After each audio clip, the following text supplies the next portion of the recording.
Hello, I'm EnterElysium. Welcome back, of course, to Imperator. We're playing as Macedon. We're fighting Moira and Moira's friend. So, we'll want to be waiting a second until you've all regened a little bit more. And then we're going to go charge in and kill some units. Specifically, right now, I want to weaken Moira. Not quite as much the revolt.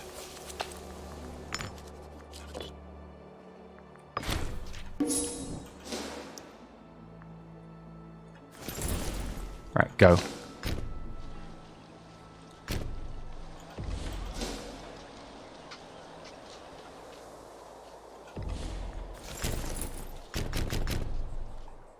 Got to delay you a minute, your friends are a little bit far away.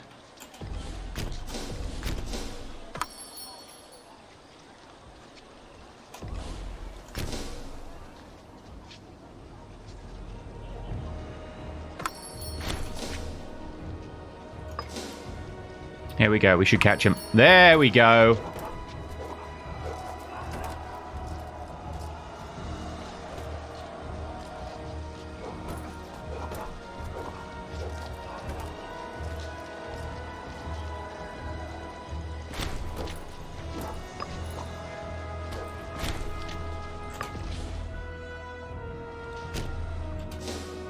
Right, gonna go through you.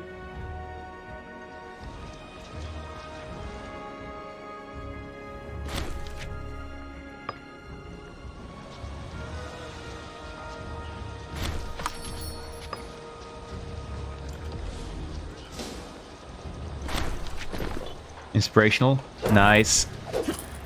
Anytime my wife inspires the army is a good day.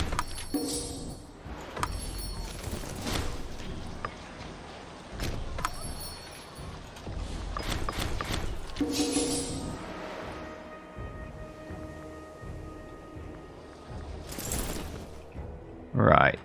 Do we want to bother about anyone else? No, not really. We're going to bring you back over to here, I think.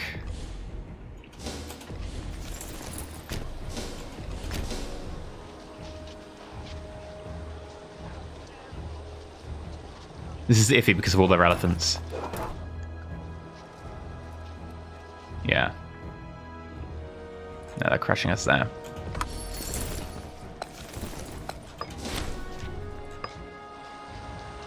But, did slow them down.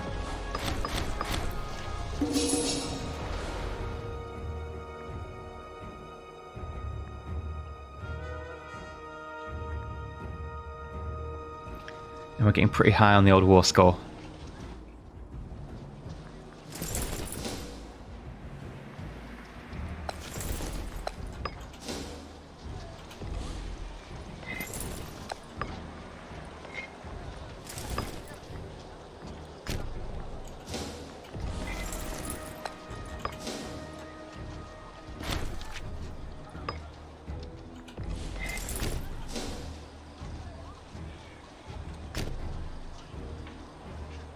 Come on, there we go.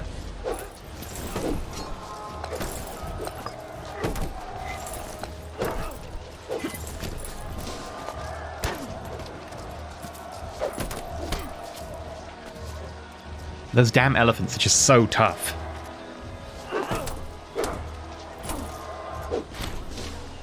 You know, I knew they'd be a hard fight going in just because of the sheer numbers, but the fact that half of them seem to be elephants...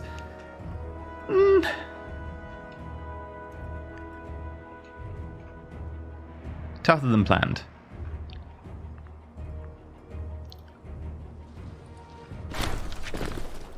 Doing a fine job.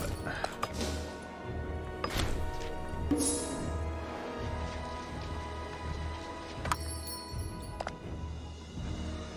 surprised you're still holding true at like 350 units.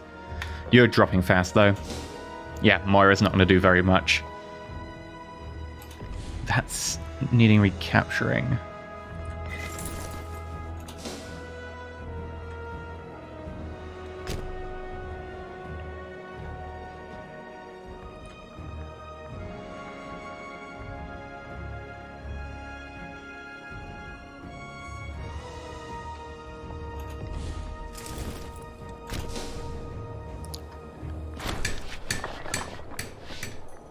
Now support Macedonian interests, why not? Right, Let's see if we can peace out now.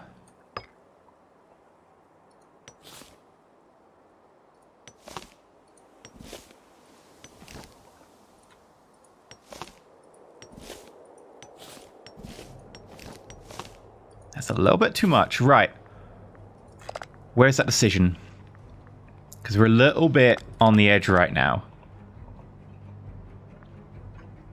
Here.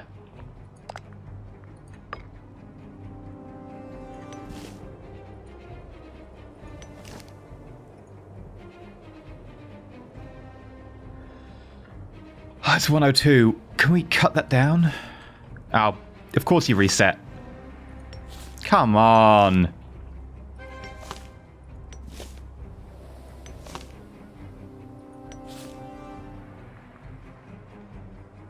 They refused by 5 points. We're so close to getting the win.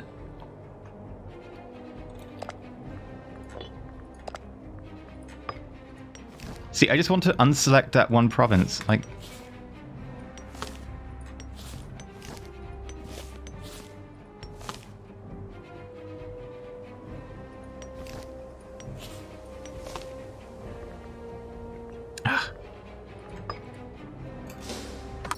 We're going to need to take more.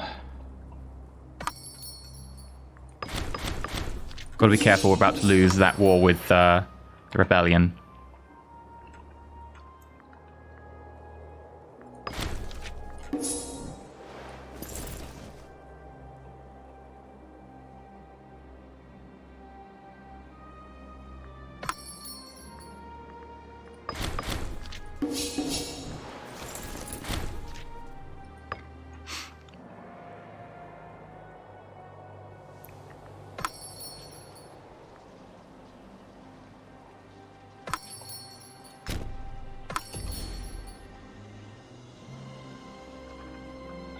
Do we have any cavalry we can split off? Right. Finish locking your movement out. There we go.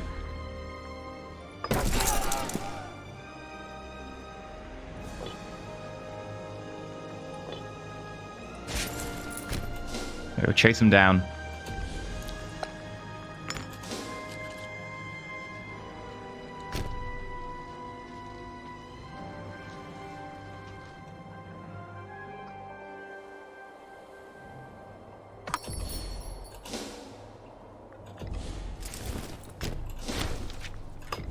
There we go.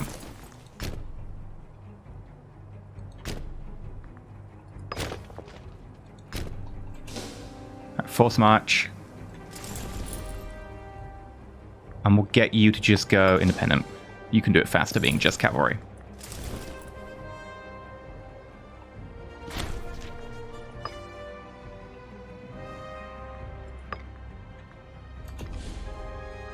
Casus Belli, reduced cost, yes, and endorsed party cost? Not really a thing for us.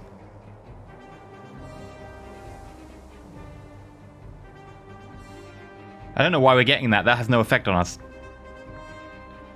I'll take that. Tributary opinion of us. Diplomatic range, 15%.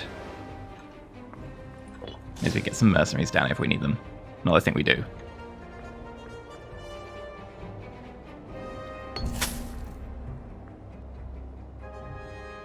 We'll take national tax bonus. Gold will surely fix this. It always does. Strangely enough. And yet we still get more of it.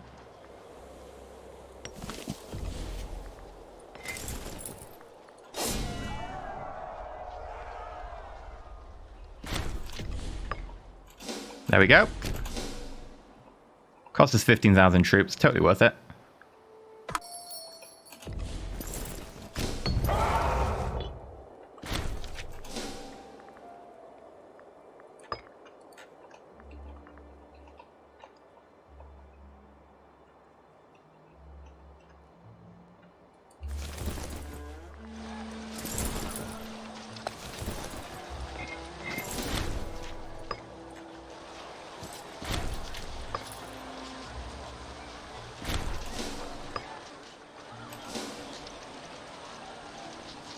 There we go. Yeah, you'll be defeated.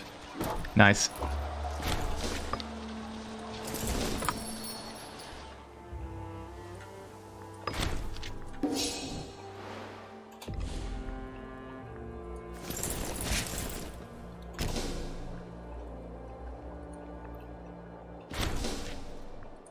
Now, I'm not sure what we can do more against Moira right now, because we'd have to go all the way through the Moiran Revolt, and that would kill them off. So we're going to sue for peace. I want to see if we can just get all the little pockets as well. Really?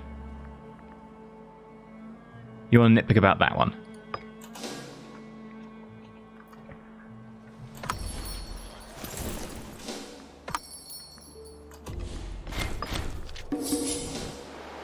There we go. Right, is that enough?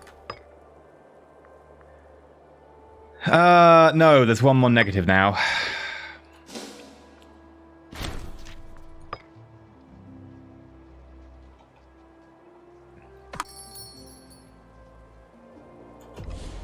Oh, hell.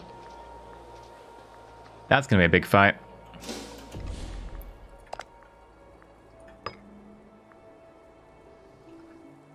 You know, the annoying thing is, when I try and lose one of these provinces, it's going to complain. Oh, we did it. We did it.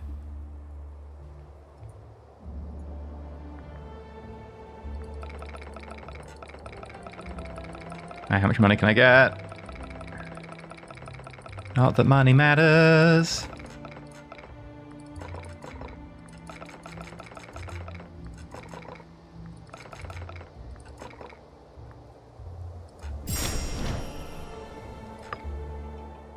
And then we just need to lock down everything up here. Whoa, that's annoying. We can still make our way around it, though. Wait, what? We can't? Oh, you're kidding. That's... Ah! That's my fault for not getting those nations. Can I get anything from you? I can get this. Right.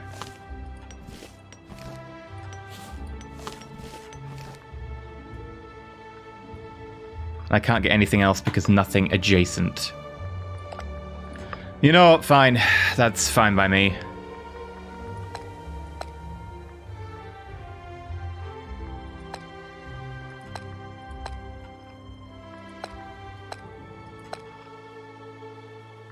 I can just liberate a load of stuff and make them really annoyed.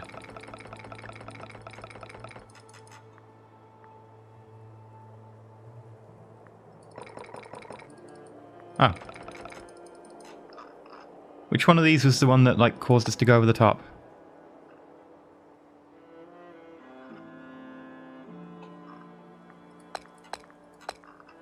Was it any of these? Is it the land? The land? Really?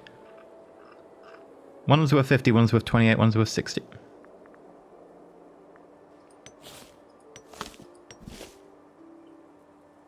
Huh.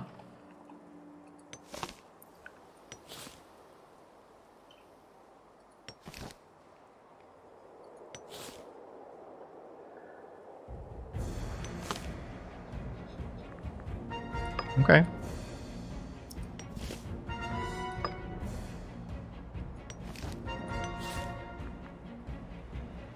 $12 away from accepting it. That said, we are crushing them right now, so continue to do so.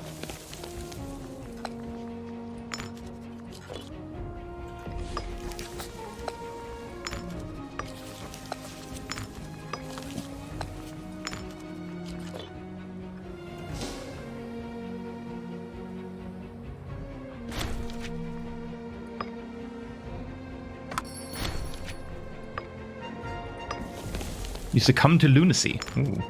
Oh dear.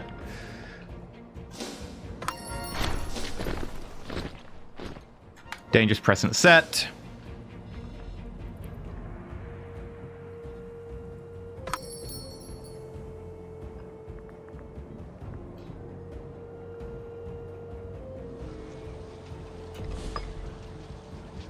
I think we'll take the aggressive expansion change.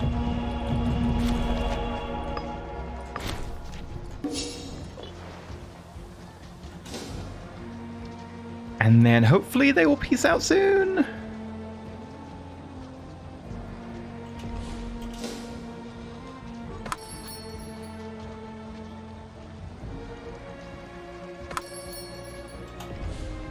Right. 7 more points. We're actually getting there. Now, of course, we do lose everything if they lose the war, which they, yeah, definitely doing. We'll take tolerated cults. Fleet hierarchy. There we go. Rule of popularity. That's the one we want.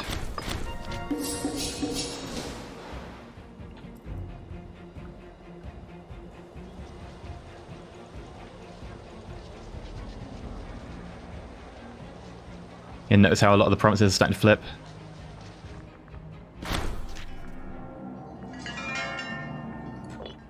We'll get slaves.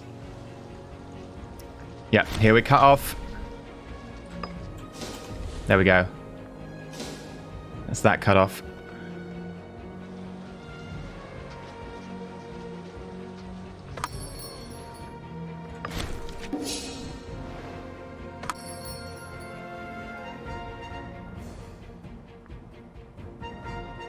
Yeah, I think after we take this province, we're going to have to try and call it.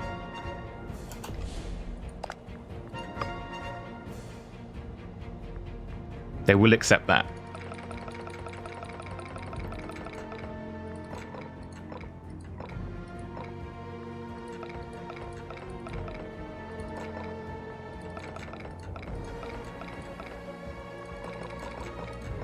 Come on.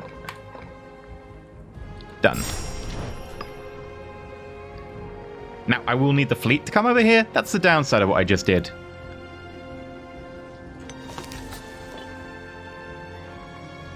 Can the fleet even get down there? No. Yeah.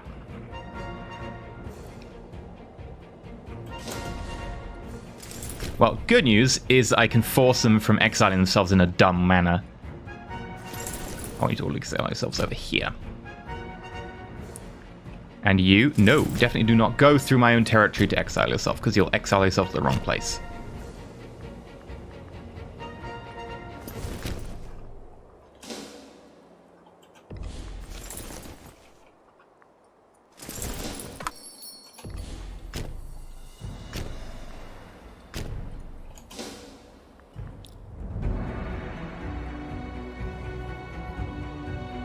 Oh, there we go. The Macedonian people are allowed to be gods themselves, having built an empire surpassing even that of Alexander.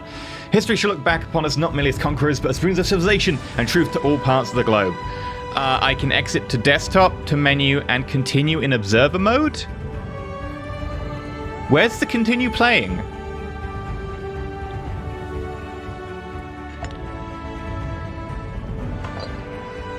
I didn't even get to take the last bit to make myself Alexander's empire.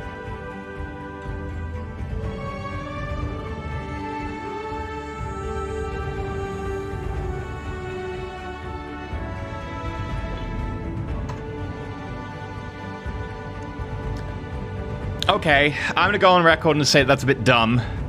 I'm not happy with that. Forcing you to quit the game at any one point when there is literally no mechanical reason for it is just a bit silly. It takes away a lot of the agency of the player and the point. Like, if you set yourself this goal, again, we were so close to winning. One war would have done it. One very small war would have done it. But the game says no for some reason. That's dumb in my opinion. Honestly, right now, my opinion of Imperator Rome is that, like, I know a lot of people say, oh, you need to wait for the DLC before playing Paradox games. No, it's not entirely true. Stellaris, did need fleshing out, but was a lot of fun at launch. Hearts of Iron, a lot of fun at launch. Actually, Hearts of Iron I really, really enjoyed at launch. That didn't need the DLC for me to enjoy at all. More so than any other Paradox game, I think. CK2, I've had fun without the DLC, although that was a long time ago. EU4, certainly the DLC to an extent, because things have changed massively these days. It is pretty old, and not as old as CK2, obviously. But Imperator Rome feels... It's just map painting. There isn't anything... There's a lot of things like this legitimacy, this, oh, you've got, the making sure people like you, etc. It's just clicking the mana bits and being like, I give you mana. There we go, I'm not in enough trouble anymore. And then, especially towards the end, it's just run around with everyone on auto and just don't care anymore because it's fiddly and there's not any real way to control things at a larger scale to deal with the, the growth. And then they go along and do this, and I'm like, well, a lot of it just feels... It feels fine, you know? If this wasn't Paradox, I'd say this game is fine. You know? It's fun. You know, you get some fun out of it, but you wouldn't really think massively about it. Like, I don't jones to play Imperator Rome the same way I've jones to play Hearts of Iron or Stellaris even. It just feels like it's lacking a lot of depth. Which isn't to say it's a bad game. No, not by any means. But it really does need several patches, several expansions. I mean, Stellaris needed, one, maybe 2 good expansions and patches. And it was fun to begin with. This, I'm going to say it probably needs 3 to 4. There's just so much I sit here doing Macedon, like ever since episode 12 or something, right? So we're talking, what? This is a retrospective, by the way. This is the end of the video. If you're not interested in the retrospective, then, you know, thank you, all that jazz. Like, subscribe, blah, blah, blah. But I thought, you know, this is a good time to have that retrospective. Ever since episode... Where's the music stopped? Ever since episode 12, I think, right? We've basically been unassailable. Maybe episode 16 or something. And that's fine, you know, that's 10 hours of gameplay. Sure. But we've had another 20 episodes since then. And in those 20 episodes, we've had, what? Like, 15 hours of gameplay where there really hasn't been anything other than mostly leave the units on auto and select the person to go to war with. And that shows. I mean, it shows in the viewership for this series, you know. I mean, talking YouTube stuff, right? If I do a series on a Paradox game, and it's a new Paradox game, I expect the views to be, like, really, really good. Because, you know, I like Paradox games. People who watch me like Paradox games. And, you know, people come here to watch Paradox games because they, you know, I have Paradox games, right? That's the deal, right? I has Paradox games, you come to buy wares. You want to buy some Death Sticks? You want to buy some Paradox games?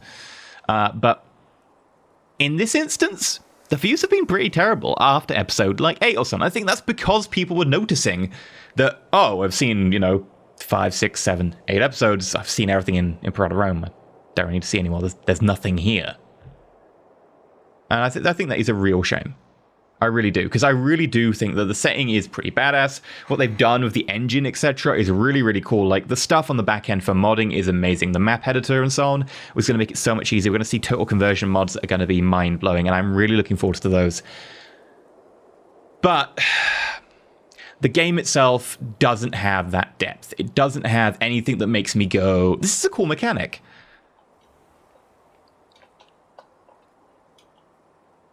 Like assassinations. I talked about them ages ago. I was like, oh, can we assassinate this person? No. Who can we assassinate? We can't assassinate this person who is a general, who is a foreigner, who is a person in our nation who's leading a house, or this, or this. It's like, well, so I can assassinate like 5 children in a small village. That's the entirety of everyone I can assassinate. And it makes that entire mechanic that they put in feel like, why would I ever go and look at this mechanic? Because it's so edge case. Which means I won't consider it. Which means that it's not a game mechanic that I really can interact with. And I think there are a fair few mechanics like that, like sending people away and being like, I banish you to steal your land. Again, very, very edge case. We didn't even do it. It can do it. It's very, very edge case, though. Like, there are certain conditions, and the game doesn't make them clear either, which is one of the things that Paradox games are really normally quite good at, is explaining things via tooltips and so on. I think in this game, there are some tooltips that are lacking in that regard. And that's something that, you know, often you find with games that just released, etc. It's like, well, this tooltip can be clearer. We'll do that. Tooltips aren't, you know, that priority before game release. But overall, I think the game mechanics are shallow.